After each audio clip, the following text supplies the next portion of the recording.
ꯍꯧꯖꯤꯛ ꯑꯩꯈꯣꯏꯅ ꯂꯩꯖꯔꯤꯕ ꯃꯐꯝꯁꯤ ꯕꯤꯁꯅꯨꯄꯨꯔ ꯕꯖꯥꯔ ꯁꯤꯗꯒꯤꯗꯤ ꯕꯤꯁꯅꯨꯄꯨꯔ ꯕꯖꯥꯔ ꯂꯩꯔꯦ ꯑꯗꯨꯒ ꯕꯤꯁꯅꯨꯄꯨꯔꯒꯤ ꯐꯣꯔꯦꯁ ꯑꯣꯐꯤꯁꯀꯤ ꯍꯦꯛ ꯃꯃꯥꯡꯗ ꯑꯩꯈꯣꯏꯒꯤ BSF ꯑꯃꯁꯨꯡ ꯁꯦꯟꯇ꯭ꯔꯦꯜ ꯄꯦꯔꯥꯃꯤꯂꯤꯇꯔꯤ ꯐꯣꯔꯁꯀꯤ ꯔꯦꯁꯟꯒꯤ ꯆꯦꯡ ꯆꯥꯛ ꯃꯌꯥꯝ ꯑꯃ ꯄꯨꯔꯛꯄ ꯑꯃꯈꯛ ꯑꯩꯈꯣꯏ ꯏꯃꯥ ꯏꯕꯦꯟꯁꯤꯡꯅ ꯊꯠꯄꯒꯤ ꯃꯃꯤ ꯑꯗꯨ ꯍꯧꯖꯤꯛ ꯍꯧꯖꯤꯛ ꯎꯖꯔꯤ ꯏꯃꯥ ꯏꯕꯦꯟꯁꯤꯡꯒ ꯀꯟꯅ ꯑꯩꯈꯣꯏꯒꯤ ꯁ꯭ꯇꯦꯠꯀꯤ ꯁꯦꯀ꯭ꯌꯨꯔꯤꯇꯤ ꯐꯣꯔꯁꯀ ꯑꯩꯈꯣꯏꯒꯤ ꯄꯨꯂꯤꯁꯁꯤꯡ ꯃꯅꯤꯄꯨꯔ ꯄꯨꯂꯤꯁꯁꯤꯡꯁꯨ ꯂꯩꯔꯦ ꯃꯈꯣꯏꯒ ꯀꯟꯅ ꯋꯥꯔꯤ ꯁꯥꯟꯅꯔꯕ ꯃꯇꯨꯡꯗ ꯑꯩꯈꯣꯏꯒꯤ ꯃꯈꯣꯏꯁꯤꯡꯁꯤ ꯌꯥꯔꯒꯗꯤ ꯑꯩꯈꯣꯏꯒꯤ ꯁꯤꯒꯤ ꯃꯅꯤꯄꯨꯔꯒꯤ ꯀꯥꯆꯤꯟ ꯀꯣꯌꯥꯗ ꯂꯩꯔꯤꯕ ꯑꯗꯨꯒ ꯃꯐꯝ ꯃꯐꯝꯗ ꯗꯤꯄ꯭ꯂꯣꯏ ꯇꯧꯔꯤꯕ ꯁꯦꯟꯇ꯭ꯔꯦꯜ ꯄꯦꯔꯥꯃꯤꯂꯤꯇꯔꯤ ꯐꯣꯔꯁꯁꯤꯡꯁꯤꯒꯤ ꯃꯈꯣꯏꯒꯤ ꯔꯦꯁꯟ ꯄꯨꯔꯛꯄꯅꯤ ꯍꯥꯏꯕꯒꯤ ꯋꯥꯐꯝꯗꯨꯃꯗꯤ ꯐꯣꯡꯗꯣꯛꯄꯗꯤ ꯂꯩ ꯑꯗꯣ ꯍꯧꯖꯤꯛ ꯍꯧꯖꯤꯛ ꯋꯥꯔꯤ ꯀꯟꯅ ꯁꯥꯟꯅꯔꯤ ꯍꯥꯏꯔꯤꯕ ꯒꯥꯔꯤꯁꯤꯡ ꯑꯁꯤ ꯊꯥꯗꯣꯛꯈꯤꯅꯕꯒꯤ ꯋꯥꯔꯤꯗꯨꯃꯗꯤ ꯀꯟꯅ ꯁꯥꯟꯅꯔꯤ ꯑꯗꯨꯕꯨ ꯍꯧꯖꯤꯛ ꯐꯥꯎꯒꯤ ꯑꯣꯏꯅꯗꯤ ꯀꯟꯐꯥꯔꯝ ꯇꯥꯕ ꯂꯩꯇ꯭ꯔꯤ ꯒꯥꯔꯤꯁꯤꯡꯁꯤ ꯆꯠꯍꯟꯈꯤꯒꯗꯧꯔꯤꯕ꯭ꯔꯥ ꯅꯠꯇ꯭ꯔꯒ ꯆꯠꯍꯟꯔꯣꯏꯗꯧꯔꯤꯕ꯭ꯔꯥ ꯍꯥꯏꯕꯅꯆꯤꯡꯕꯗꯨ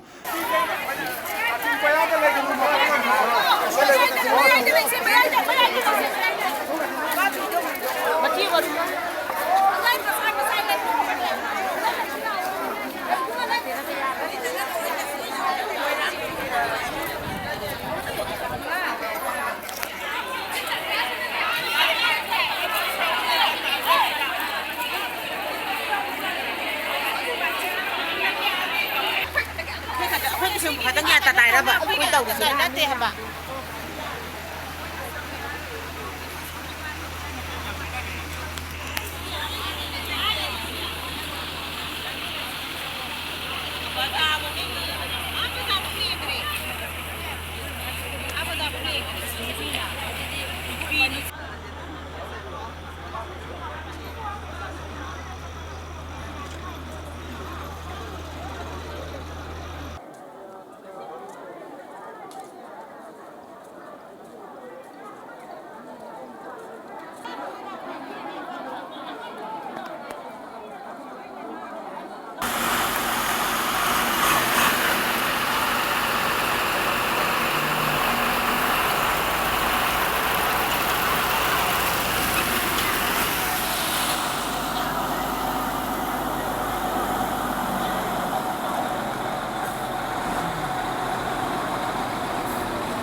Ini atai sigai la kwan matam dadi.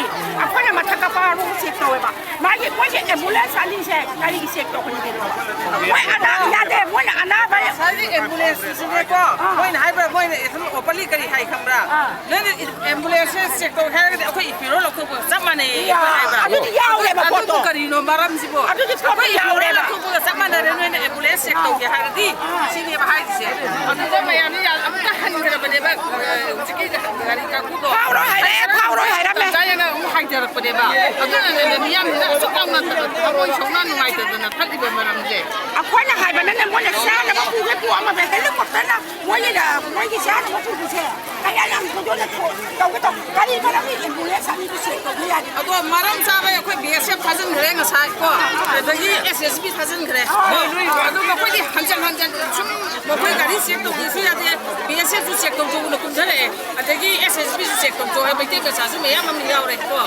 Aduh aku ni ya aku jadi parti sini ko sektor ke ada sektor ke hari rumah tak jahai di sini ba. Aku ini ko loko sama nade ni jauh ke hari bersih hai deh. Akan ambulans pada roy kanjala. Thasan masuk roy kanjala mani bolong kanjala. Mani bolong kanjala. Akan lah masih baik tahan gari. Allah masih gini. Gari perahu aku halan ni roy yang macam mana sih? Uji tu halan ni roy sih. Tahu lah kan kaki ko. Uji kisi di ko. sektor ke sungai. Sektor sungai ada. Aku singgah le, boleh singgah ya le.